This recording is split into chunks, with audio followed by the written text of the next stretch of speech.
My husband's aunt accidentally CC'd me on an email mocking my business as a Pinterest hobby. I said nothing, but I took screenshots. Then used that mock email in my next marketing campaign. When they doubt you, go bigger. It went viral. She called me screaming. I just whispered, thanks for the tagline. I've always known I wasn't part of the family in my husband's eyes. Not the way they wanted, anyway. I'm not from Tulsa. I don't go to church every Sunday. I didn't come for money, and I don't wear pearls or host charity tees. I'm from Denver. Grew up in a duplex, not a gated neighborhood. And I work hard. I used to be in corporate marketing. 10 years. I was good at it. Then COVID hit, and I got laid off. After crying for 2 days and cursing HR in my pajamas, I got up and made a plan. I started making things. Real stuff. I love design and working with my hands. Rustic shelves, entryway tables, centerpiece boxes, all made with reclaimed wood I got from salvage yards around Colorado. I branded it right. Built a Shopify. I did what I knew how to do. I marketed the hell out of it.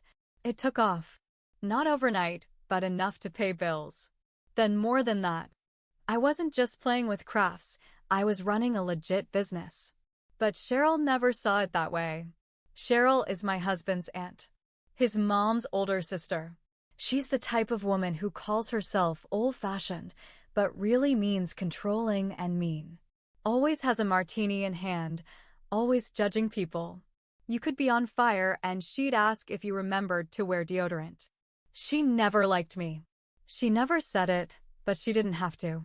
It was in the fake smile she gave me when I said anything about work. It was in the "ah" she muttered every time I brought up a project.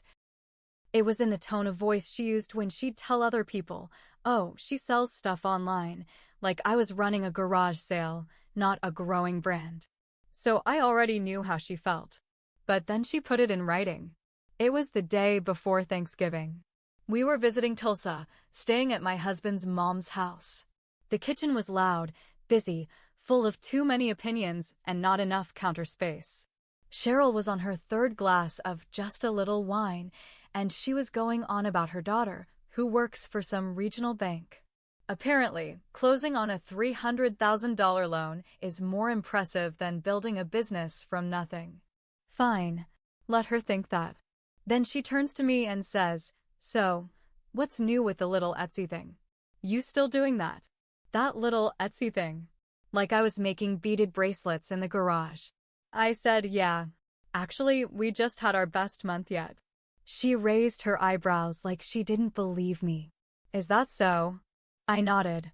Launched a new line. Sold out in 3 days. She smiled, but it didn't reach her eyes. Then she turned and started chopping celery. Like I'd told her I'd made a new hobby horse out of shoelaces. I didn't let it get to me. Or at least I thought I didn't. Until the next morning. I was brushing my teeth, getting ready to head downstairs, when I got the email. It was from Cheryl.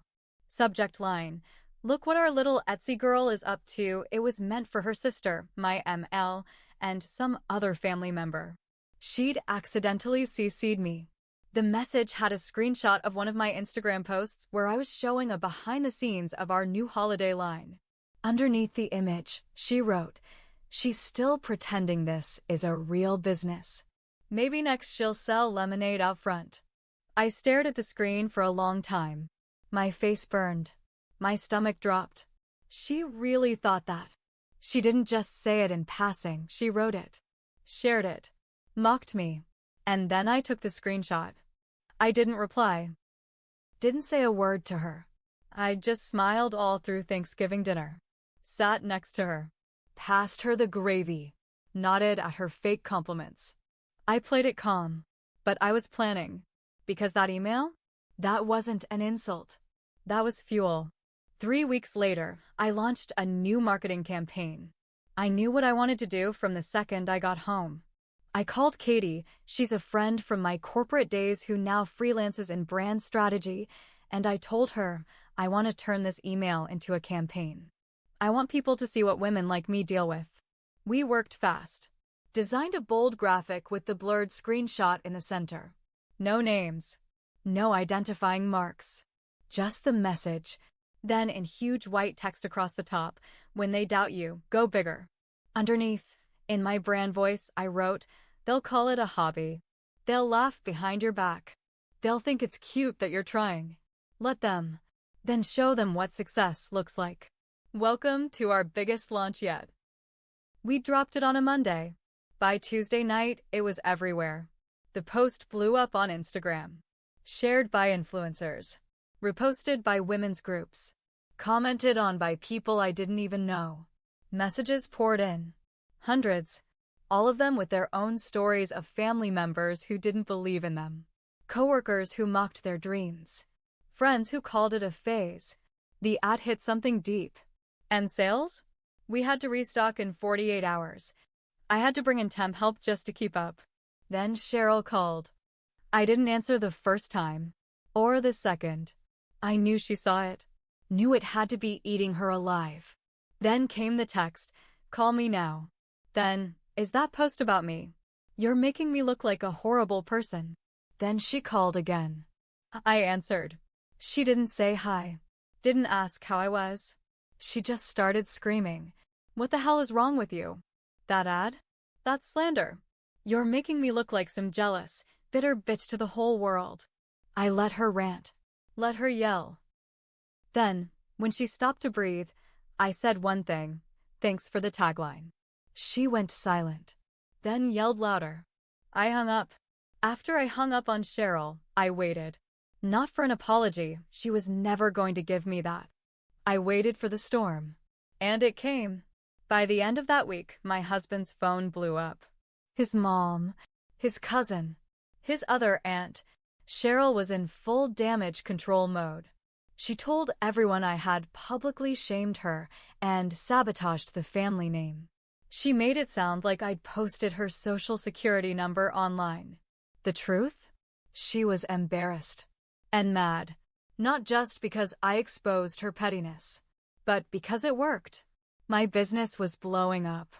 I was making money. People were talking. And not about her. My husband, to his credit, stood by me. But it wasn't easy. We fought more than we ever had. "She's saying you did this on purpose to make her look bad," he said one night, tossing his phone onto the table. I'm tired of being stuck in the middle. I looked at him. She did that to herself. I didn't make her type that email. He didn't answer. Just stared at the floor. Then came the next twist. Cheryl went online. She didn't name me directly, but she posted on Facebook, public post, of course, a long, dramatic rant about certain people using family disagreements to profit off hurt feelings and how family should be sacred, not used as clickbait for likes and sales. And her little posse ate it up. The post got over 200 comments. Most of them from her church friends and wine club ladies saying things like, "You're so strong," and people forget where they came from when money gets involved. One woman actually commented, "You were just trying to support her business, and this is how she repays you?" Support? She never shared a single post of mine. Never bought one product. Never even liked a photo. But now she was painting herself as the victim, and her followers believed it. I should have ignored it. My husband begged me to, but I couldn't. Because one of her friends, some woman I didn't even know, left a comment that said, "Some people will do anything for attention, even tear apart their own family." Sad. And Cheryl liked it. So I posted something of my own. I didn't name her. I didn't show her face. But I told the story. I posted the full version of what happened. The email, the mockery, the exact words. She's still pretending this is a real business. I said I was quiet. I didn't confront. I didn't clap back. I used it. I turned pain into power. And I won't apologize for that. That post went more viral than the ad. It got picked up by a women's business blog, then a podcast. Then a local news segment in Denver reached out to feature my brand as part of a small business spotlight. That's when Cheryl really lost it. She tried to get me to take the post down. sent me a long, emotional email about how this has gone too far and how she was losing sleep over it. Then she tried a different tactic. She called my mother-in-law and said, if she doesn't stop, I'm getting a lawyer. My ML didn't respond how Cheryl expected. She said, sue her for what? For quoting you. Then she hung up. That's when Cheryl made her biggest mistake yet. She wrote me another email. This time, she didn't mock me. She threatened me. She said she would ruin my name in Tulsa. Said she had connections at local chambers of commerce, business groups, and even a friend who works in the media.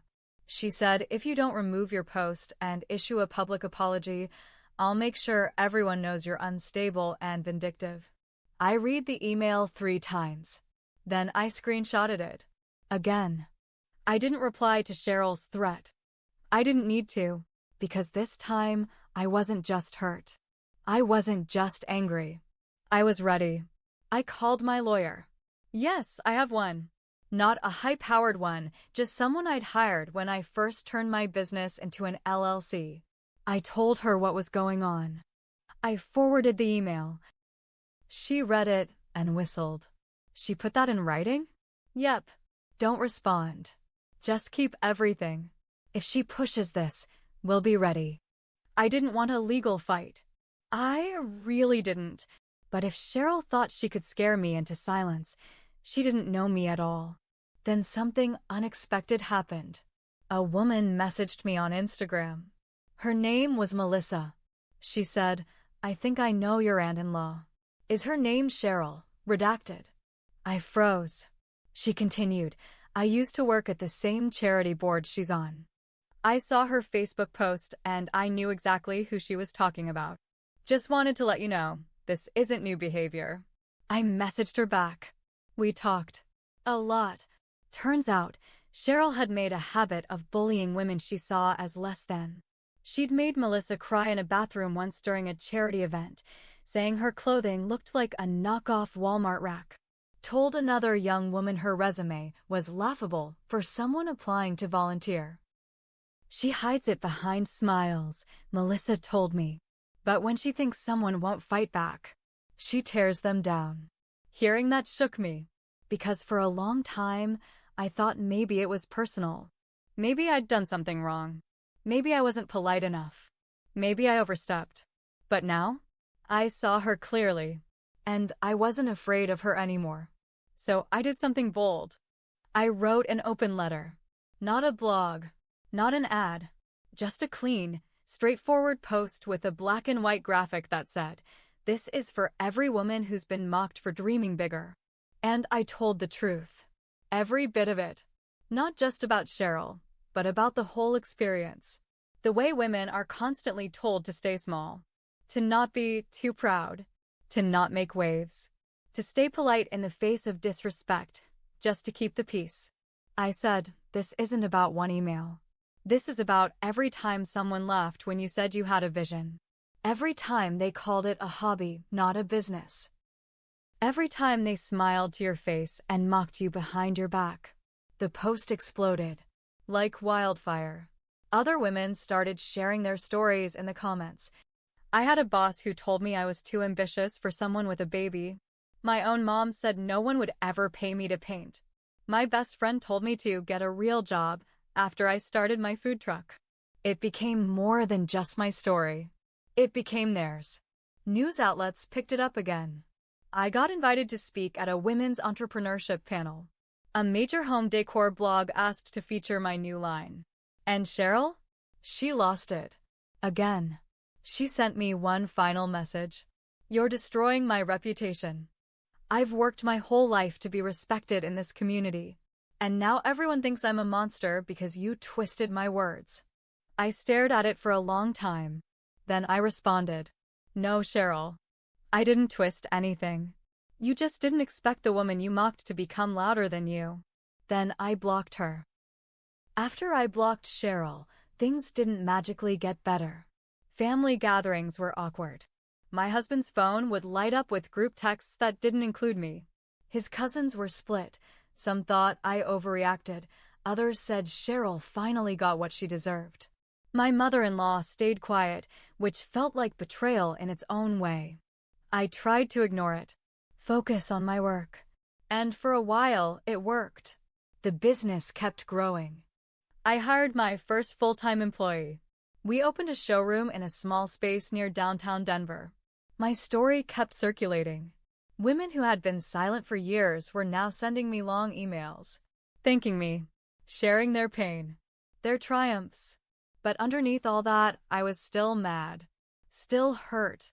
Because while Cheryl lost her cool, lost some face, and got dragged by strangers online, she still had her life.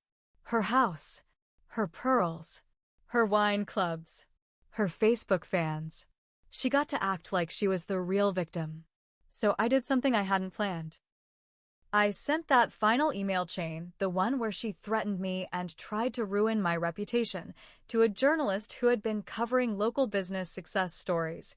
I didn't give her a green light to publish everything. I just said, this is the full story. Do with it what you will. 3 days later, an article dropped. The cost of dismissing women's work. When family turns toxic in small business, they didn't name Cheryl, but they quoted the email. They blurred the screenshot, but included enough to make it clear what kind of behavior was being exposed. And then came the real fallout. Cheryl's church group dropped her from the board. The local charity she sat on for 15 years asked her to step down quietly. 2 women who worked with her in different committees came forward and said she'd done the same thing to them, belittled, mocked, and dismissed their work because it didn't look like hers. Cheryl called my husband in tears, said I ruined her life, said I twisted everything. But here's the part one didn't expect. I didn't feel satisfied. I thought revenge would feel like fireworks, like closing a chapter. But it didn't. It felt messy, cold, because in the end, Cheryl was just a bitter woman who tried to tear someone down. And I let her live in my head long enough to turn me into someone I didn't like very much either. I didn't regret standing up for myself. I don't. She had it coming. But I do regret how far I let it go. My husband and I took a break 2 months later. He said I changed, said I'd become obsessed with proving a point more than living our life. He wasn't wrong. I'd spent so long trying to prove I was real, that my business mattered, that I mattered, that I forgot why I started it at all. So I stepped back. Not from the business. That stayed strong. But from the noise. From the need to respond to every insult. From trying to win a war with someone who wasn't worth it. Now, I run a successful brand. I speak at events. I mentor younger women trying to start from scratch. And Cheryl? I don't know what she's doing. And I don't care. Let her explain why she's no longer on any of the committees. Let her tell her version of the story. People can believe whatever they want. I got what I needed. Not her apology. Not revenge. Just proof that I was never the joke. She was. And I don't need her approval anymore. I never did.